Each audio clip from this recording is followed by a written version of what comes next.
All right. Good afternoon. Yeah, afternoon, everybody. Welcome to what should be the first episode of Smoke and Spirits, where I am going to smoke cigars. You can, smoke cigars with me, or whatever it is that you want to smoke. Vape if you want to. I don't even care. It's all the same to me. But we are going to smoke and talk about ghosts.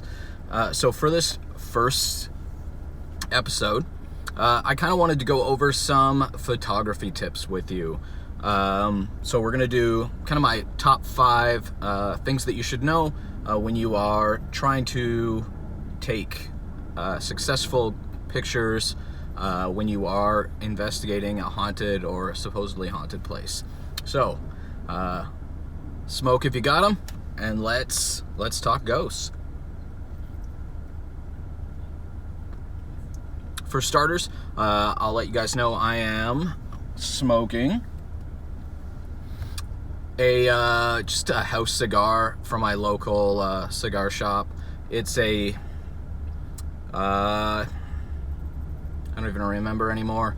It's sun-grown, but for $5, it's pretty good smoke. When I do these videos, I will most likely do varied pricing cigars, but I'll try to let you guys know what I am smoking each time, just in case you want to try one out, or if you want to smoke the same thing along with me.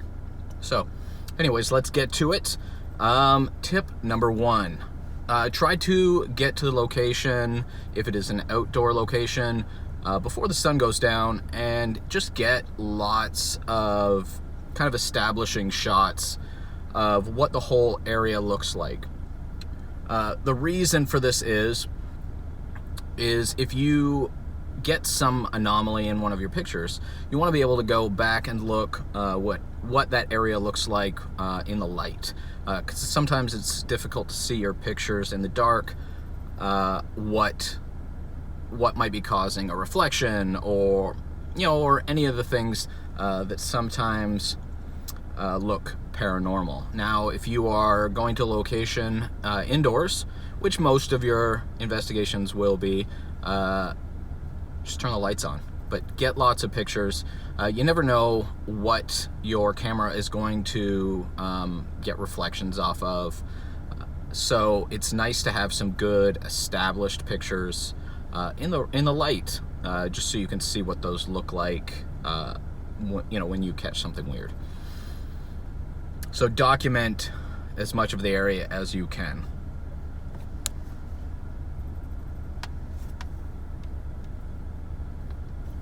Tip number 2. If your camera allows it, shoot in RAW format. And the reason is RAW format will allow you to adjust the exposure without destroying your image. If you're shooting in JPEG or whatever format, your camera shoots in besides RAW, sometimes the quality of the image can be degraded greatly if you have to try to bump up that exposure. I shot the other day in almost complete darkness. Pictures are obviously super grainy, but I was able to just throw that exposure all the way up just to see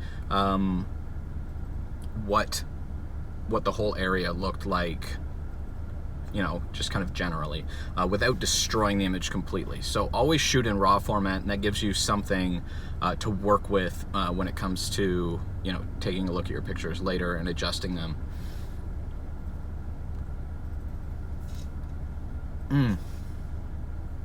Which brings us to tip number 3. Get a fast lens if you can. And by fast, I mean a lens that has the ability to open up that aperture, as wide as possible. So for those of you that are not into photography, the aperture allows more light into your sensor, so you can shoot in lower light conditions.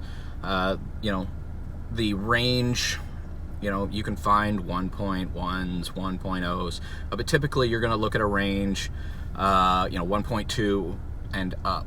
The kit lens that comes with your camera is typically going to have an aperture range of a 3.5 to 5.6, but if you can get something that shoots in a lower light condition than that, even better. I have an 80 millimeter, which is not great for indoors, but it opens up to a 1.4.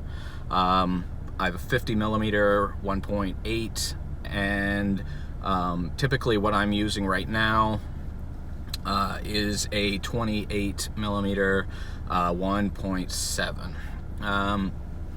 So the greater that your aperture can open, though, the thing to be aware of is your field of vision changes, or your field of view, or whatever term I should be using. I'm not sure right now. Anyways, what it gives you a shallower depth. So if you're trying to shoot a large room, be aware that if you open that aperture up, you're going to lose a lot of the details in the background. So when you see photography where the background's all blurry but the foreground is nice and crisp, looks beautiful, that is because the aperture is typically wide open, which is not always ideal for ghost hunting, unless you're shooting something with a shallow depth of field. So like smaller rooms, or if you're just trying to take pictures of your fellow ghost hunters while they're investigating, you can open it wide open without fear, but know what your lens can do and what it can't, and know kind of where that sweet spot is for your depth of field for what you're shooting, so that you don't ruin some of those potential images.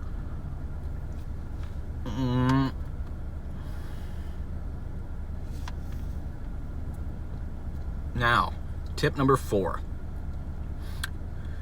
use a tripod if you can. A gimbal, or even one of those Gorilla Pods, or one of the other brands with a flexible leg tripod where you can kind of attach it to something.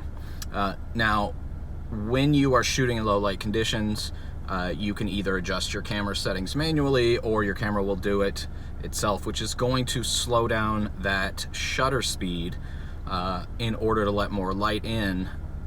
So when you slow down that shutter, you're going to get blurry images if your camera isn't perfectly still.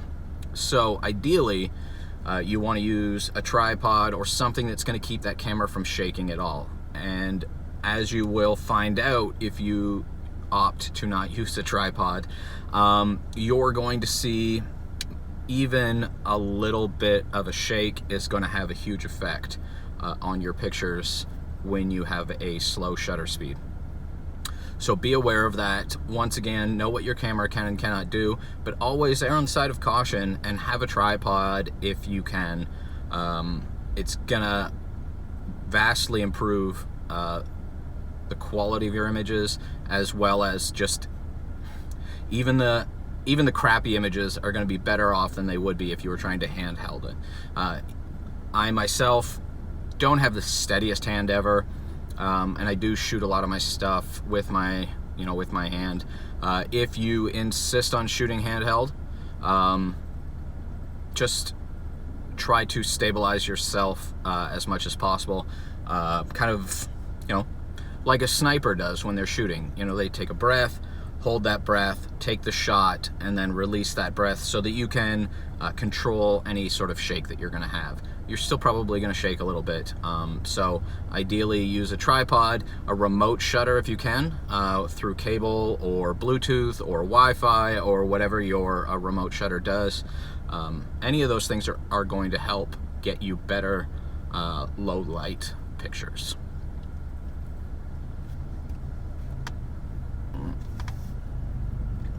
This thing's burning very unevenly, which is probably my fault somehow. But anyways, last but not least, tip number 5. Take lots of pictures.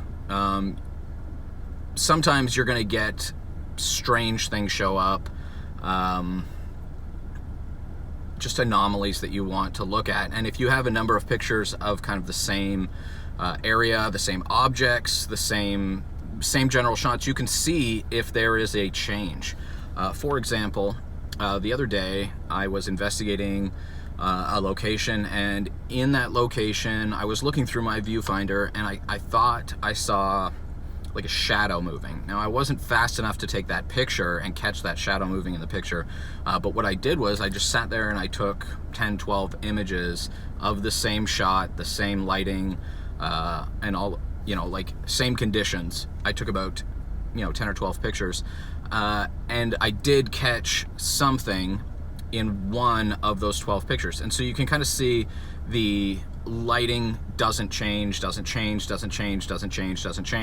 and then all of a sudden it does change, and there is something in those images. Is it a ghost? It's hard to tell. It really looks like a human face, shoulders, hair, to me, and to some of the people that I've showed it to. Some people can't see it. Kind of the problem with the paranormal is not everybody sees what we see, but anyways, the point is if I only took one picture and then left, I wouldn't have anything to say. You could look at that image and go, oh well, maybe it's just the way the light hits or something, but I have 10 images that don't show anything paranormal, and then one image that does show something unusual.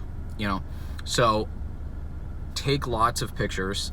And you're using a digital camera. There's no cost involved with taking additional pictures, so you want to be able to look back at those images that you catch and be able to kind of debunk or prove that there is something paranormal or possibly something paranormal by showing, hey, same picture, this anomaly isn't there, and then it is. And so take as many pictures as you can, and take them in the same or similar conditions the best you can, just so you can prove what it is that you're out there trying to prove. And I assume that we're all out there trying to prove that ghosts exist, or at least the possibility is there, and so you want to give yourself the best chance that you have to not only prove something, but also show that you did your homework before you just assumed that everything that is unusual is a ghost. The worst feeling I feel like, is when I catch something that I think is amazing, and people just, oh well, what about this, and what about that, and what about this, and what about that, and you don't have answers. Because it makes it look like you just think everything is paranormal. And I know out there, you find folks the same as myself, really care about the work that you're doing. And so the more pictures you have, the better chance you have of being able to do your homework and make sure that what you're catching is paranormal. So that you can feel good about your ghostly images. So those are my top 5 tips. The additional information that I want to give real quick, just bear in mind, ghost pictures are hard to come by. Not hard because the work isn't hard, but they are infrequent. Paranormal pictures, if you look them up online, there's not a lot. So don't get discouraged if you don't catch anything in your pictures.